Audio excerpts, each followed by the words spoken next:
ሰላም ጤና ይስጥልን ክቡራትና ክቡራን የፓን ኢትዮጵያ ተከታታዮች ሚዲያችንን ስለምትከታተሉ ከልብ እናመሰግናለን። ፓን ኢትዮጵያን ሰብስክራይብ እንድታደርጉ በትህትና እያስታወስኩ ይህንን ብዙ ሰው ልብ ያላለውን አንገብጋቢ ጉዳይ የተመለከተ አጭር ዝግጅት ላይክ፣ ሼር እያደረጋችሁ እስከ መጨረሻው እንድትከታተሉ ጋብዛለሁ። የትኛውም አይነት አስተያየት ቢኖራችሁ ደግሞ ኮሜንት ቦክስ ላይ አስቀምጡልን። እጅ ነስተን በአክብሮት እንቀበላለን። ኮሜዲያን እሸቱ መለሰ ዶንኪ ቲዩብ ላይ የሚያዘጋጀው የድንቅ ልጆች ፕሮግራም ሲመለስ የኔም ፍርሃት ስጋት አብሮ ተመልሷል። እውነት ለመናገር እንግዲህ እሸቱ እንደሚነግረን የዝግጅቱ ዓላማ ድንቅ ልጆች መፍጠር ነው። እሸቱ ይሄን ሲለን ይዋሻል ብዬ አላስብም። እምነቱ ነው፣ ቢያንስ በሱ በኩል እምነቱ ነው። ጥረቱም ያ እንደሚሆን እገምታለሁ። ግን ፕሮግራሙ የምር ድንቅ ልጆችን ይፈጥራል ወይ?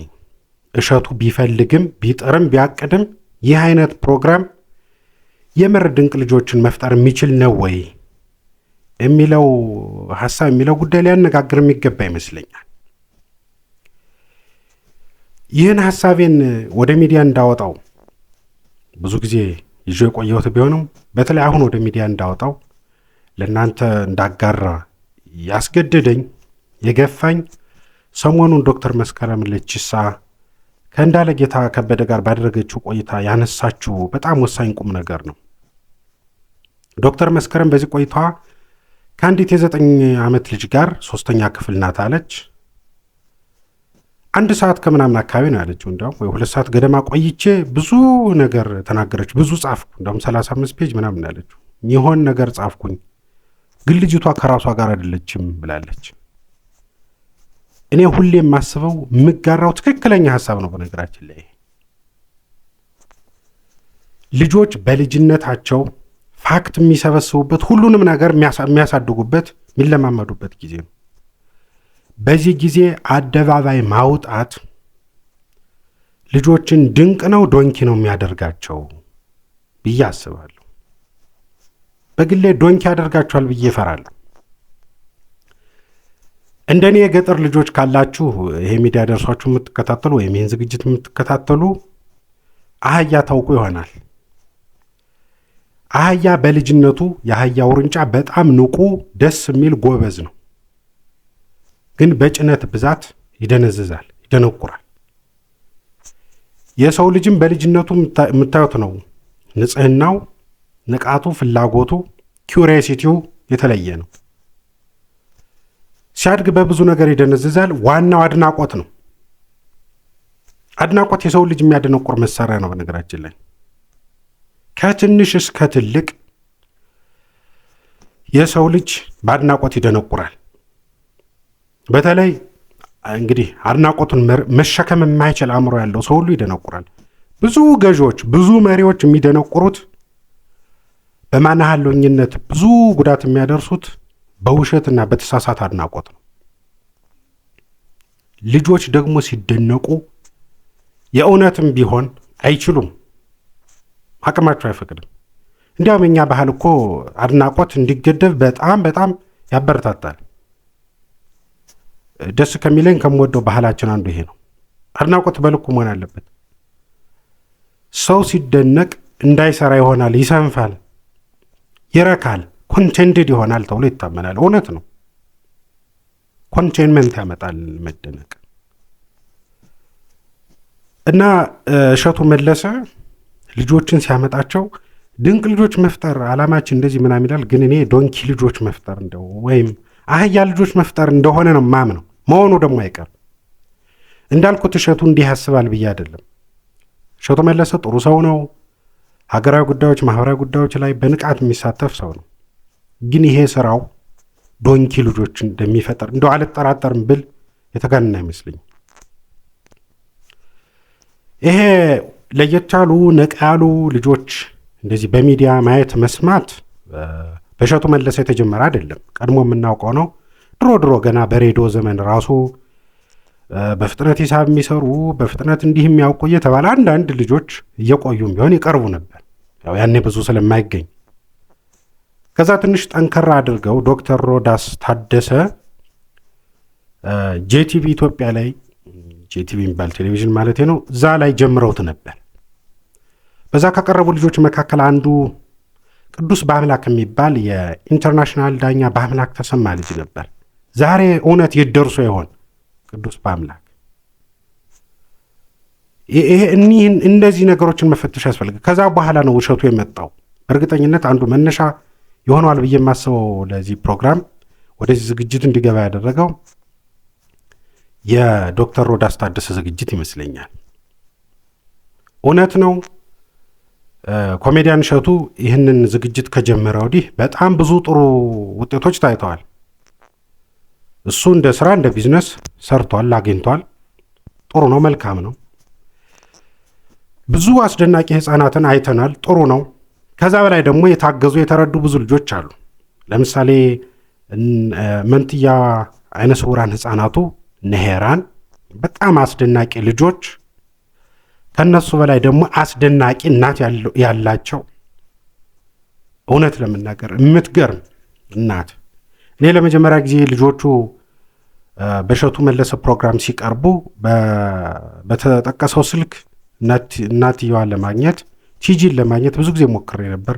ምናልባት ቁጥር እየተሳሳትኩ ይመስለኛል፣ አላገኘኋትም። የትምህርት እድል ለማመቻቸት ያው እንግዲህ የበኩሌን ማለት በኋላ ብዙ ሰምቻለሁ እድሎች እንዳሏቸው። ይኸው ሁላችንም እንዳየነው የሕክምና እድል አግኝተው ብዙ ኢትዮጵያውያን ጥሩ ልብ እንዳላቸው ካየንባቸው አጋጣሚዎች አንዱ ሆኗል የእነዚህ ልጆች ጉዳይ። ይሄ በጣም መልካም ነገር ነው። ግን እነ ሄራን አሁን ባጋጠማቸው አድናቆት፣ በተገኘው አደባባይ፣ በተገኘው እድል፣ በዚህ ሁሉ ጥሩ ኦፖርቹኒቲ ብናደነቆራቸውስ ነው የኔ ስጋት። ዶንኪ እንዳናደርጋቸው ድንቅ ሳይሆን ሌሎችም ብዙ ልጆች አሉ። ይሄ የእውነት ስጋቴ ነው፣ የምር ስጋቴ ነው። ማቴሪያላይዝ አድርጎ እንደሚሆን አልጠራጠርም። ያው ጥናት ያላደረገ ሰው፣ ፋክት ያልሰበሰበ ሰው አልጠራጠርም ማለት ባይኖርበትም በማህበራዊ ኑሮ በተለምዶ በሁሉም ነገራችን ከማየው ከምታዘበው ነገር አንጻር አድናቆት ሰው እንደሚጎዳ ግልጽ ነው። ይህ ብቻ አይደለም። በየቤቱ ወላጆች ህፃናት ልጆቻቸውን እያስቸገሩ ነው። በነገራችን ላይ የእሸቱ መለሰን ዝግጅት ያዩና ይሄው የ6 የ7 የ5 ዓመት ህፃን እንዲህ ስታወራ አንተ 12 13 ዓመቱ ነው ምንም አትል ከዚች አንሰ ምናምን እያሉ ብዙ ልጆቻቸውን የሚያሳቅቁ ሰዎች አሉ። በነገራችን አውቃለሁ፣ ይሄን አውቃለሁ። ቀላል የማይባሉ ይሄ ብቻ ቀላል ተጽዕኖ አይደለም። ከዚህ ሁሉ በላይ ግን በየአጋጣሚው በየቦታው እሸቱ እየፈለገ የሚያቀርባቸው ልጆች በተፈጥሮ በቤተሰብ አያያዝ በተለያዩ ምክንያቶች ያገኙትን ጥሩ የጉዞ መንገድ፣ ጥሩ ንቃት፣ ጥሩ መነሳሳት በድምቀት ምክንያት፣ በአድናቆት ምክንያት፣ በሽልማት ምክንያት እንዳያጡት፣ እንዳይደክሙ፣ እንዳይቀንሱና በጊዜ ሂደት እንዲህ ቶሎ የመውጣት አይነት አባዜ ተጠናውቶን የደነቆረ ትውልድ እንዳንፈጥር፣ ተስፋ እንኳን እንዳይኖሩን እሰጋለሁ። እውነት ለመናገር ይሄ ነው ዋና ስጋቴ። እንዲያውም የማህበራዊ ሚዲያ መምጣት፣ ቴክኖሎጂ በጣም አክሰሲብል መሆኑ በራሱ በልጆች ላይ የሚያመጣው ተጽዕኖ ቀላል አይደለም። በአዋቂ ሰዎች ላይም ያለው ተጽዕኖ ቀላል እንዳልሆነ ይታወቃል። አሁን ብዙ ሰው አንባቢ እንዳልሆነ፣ ብዙ ሰው በጣም በአጫጭርና በቀላል ኢንፎርሜሽን ችግሮቹን ለመፍታት እንደሚጥር እንደሚፈልግ እዛ ላይ ተጠምዶ እንደሚውል ይታወቃል። ልጆች ደግሞ ወላጆቻቸው ከቴክኖሎጂ ጋር እያስተዋወቋቸው ያው በልጅነት ሁኔታው ስለሚያስገድድ ወይም መቋቋም ስለማይችሉ እንግዲህ እንዳይሆን ለብ ትውልድ የበለጠ እንደሚፈጠር ዝም ብሎ ንቁ የሚመስል ግን ኮንቴንት የሌለው ትውልድ እየተፈጠረ እንደሆነ ግልጽ ነው። ይህ ባለበት ሁኔታ ደግሞ ድንገት ጥሩ ልጆች እንደው ከንፍሮ ጥሬ እንደሚባለው ቅድም እንዳልኩት የተለያዩ አጋጣሚዎች ሲገኙና ቢገኙ እንደ ድንቅ ልጆች መፍጠር አይነት የእሸቱ መለሰ ፕሮግራም እንደ ዶንኪ ቲዩብ አይነት ሚዲያዎች ዶንኪ ካደረጓቸው ተስፋችን ምንድን ነው? ደጋግሜ ማለት የምፈልገው ይሄ ታስቦበት ነው እያልኩ አይደለም። እነ እሸቱ ይሄን ያስባሉ፣ ግን ውጤቱ ከዚህ ውጭ አይሆንም። ልጆችን ከማደንቆር ከማጀዘብ፣ ከማስነፍ፣ ከመግደል ውጭ ውጤት እንደማያመጣ እርግጠኛ ነኝ። የ4-5 ዓመት ሕፃን ልጅ ሚዲያ ላይ አምጥተው በብዙ መቶ ሺዎች ሰው አይተውት ሰው ገንዘብ ሰጥቶት ትምህርት ቤት ሂዶ ቤቱ ተመልሶ ያየው ያገኘው መንገድ ላይ ሁሉ የሚያውቀው ሁሉ እየሳመው አይዞህ እያለው ጥሩ አየሁ እያለው ከዛ በኋላ ተረጋግቶ ትምህርቱን ይማራል፣ ጥሩ ይሆናል ብሎ ማሰብ የዋህነት ነው። በነገራችን ላይ የዋህነት ነው። አንድ ጥሩ ነጠላ ሙዚቃ የለቀቀ ዘፋኝ እኮ በጣም ከተደነቀ ደግሞ አይዘፍንም። በጣም ብዙ የኢትዮጵያ አርቲስቶች በቅንነትና በእውነት ስለ ራሳቸው ሲያወሩ የሚውሉት ይሄን ነው። በቃ ያደናቀፈኝ አድናቆት ነው፣ ያደናቀፈኝ ያኔው ስኬት ነው እንዲህ ይላሉ። እና የታወቀ ነገር ነው።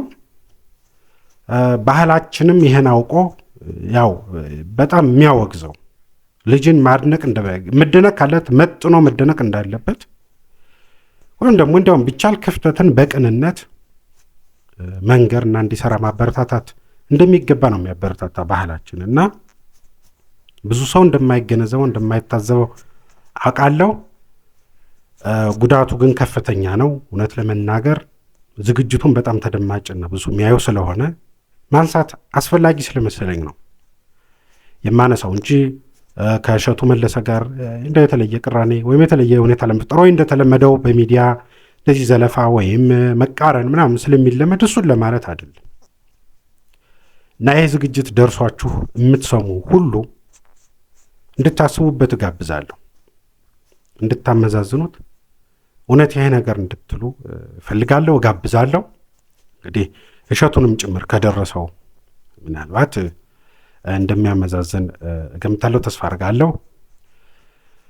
ይህንን ለማለት ነው። ልጆች ላይ መስራት ትልቅ ነገር ነው። ክቡራትና ክቡራን፣ ተስፋችን ልጆች ናቸው። ከታች ነው ሁሉም ነገር የሚሰራው ነው የሚባለው።